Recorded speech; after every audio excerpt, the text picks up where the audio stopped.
First thing I have noticed that all their conclusions are kind of based on collection of data or like a market survey, something like an exit poll. Database results are effective in a finite setup where the measurement ratio is very high. In case of subjects where the scale is in a way infinite, then this methodology will not work. Second thing I noticed is that they constantly quote others, especially while giving a lecture. So and so said that, so and so said this. The lecture here is given by neuroscientist Rebecca Sachs from MIT on brain and the mind. Though the whole idea to do research is excellent and needs to be appreciated, the problem I see is in the approach that looks like exploring something infinite and on a quantum scale through a finite thinking and methods. This might take probably infinite amount of time to unravel and see the complexities of human brain. Also, in my understanding, mind is not anything that is physical. Any scientific study starts from a philosophical analysis and inquiry, extrapolation and interpolation. If the subject is not perceivable through the available tools and equipment, then one has to figure out what should be the method to analyze it. A lot of data, or rather most data, is collected by conducting experiments on the animals. Modern science at a crossroads. Modern science is thus unable to unravel the complexities of human science at a quantum level. When you listen to these young scientists, that too from the so called Ivy League universities, you feel that you are not listening to the person as such. You actually feel that you are listening to a collection of quotes from some books or scientists. The whole lecture or the presentation appears like a mixture or a compilation of information trying to lead to the assumptions they have arrived at. Astronomy has not been able to go beyond weird assumptions and the photographs through the space telescopes or spacecrafts.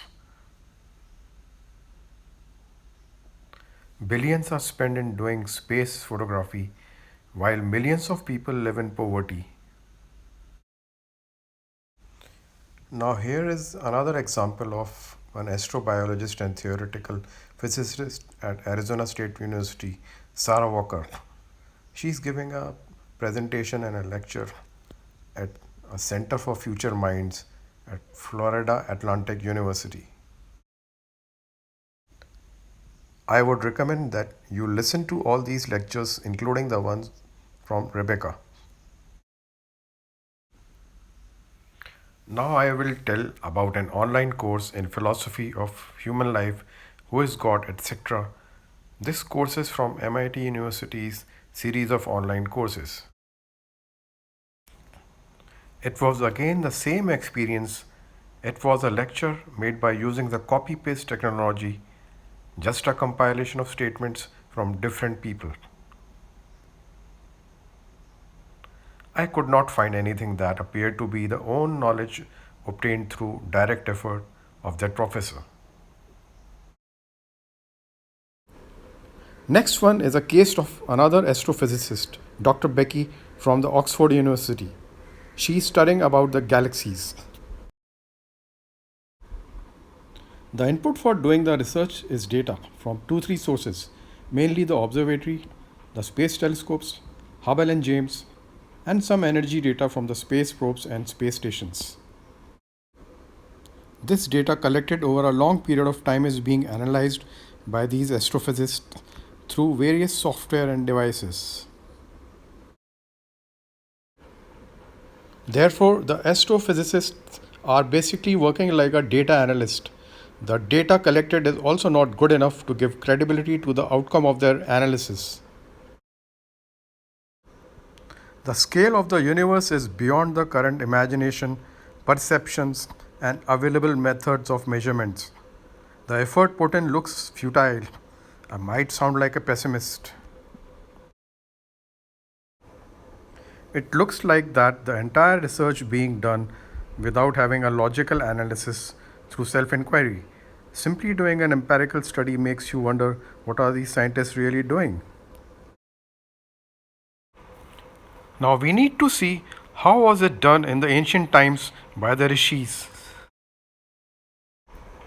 Astrology already knew that there were 9 planets. It is not true that they were discovered through modern science in the last century. Worshipping the 9 planets in India is an ancient practice or ritual. There are temples dedicated to worshipping of 9 planets. Many ancient temples in India depict through sculptures existence of some sort of advanced space technologies.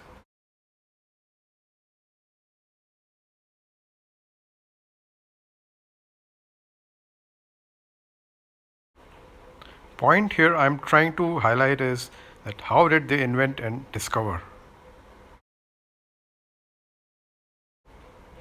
Many Vedic manuscripts were stolen by the German labs and NASA. Conclusion. So now let's conclude. The point I'm trying to bring out here is that what mistakes are we making? Where are we lacking the modern scientist? And how we can understand, do we have the capability, potential to study the ancient manuscripts, or do we want to try to understand how the rishis meditated and found all the knowledge about the universe?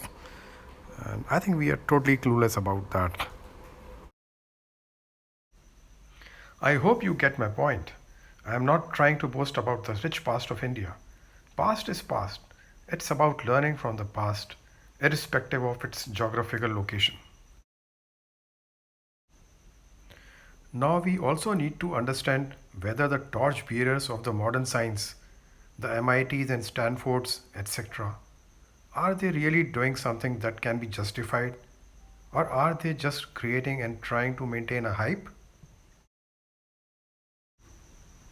We are failing as a society. We have not understood our own self as humans. We have not understood humanity, but we are trying to peek into the infinite. Maybe this was just a food for thought. Thanks for watching.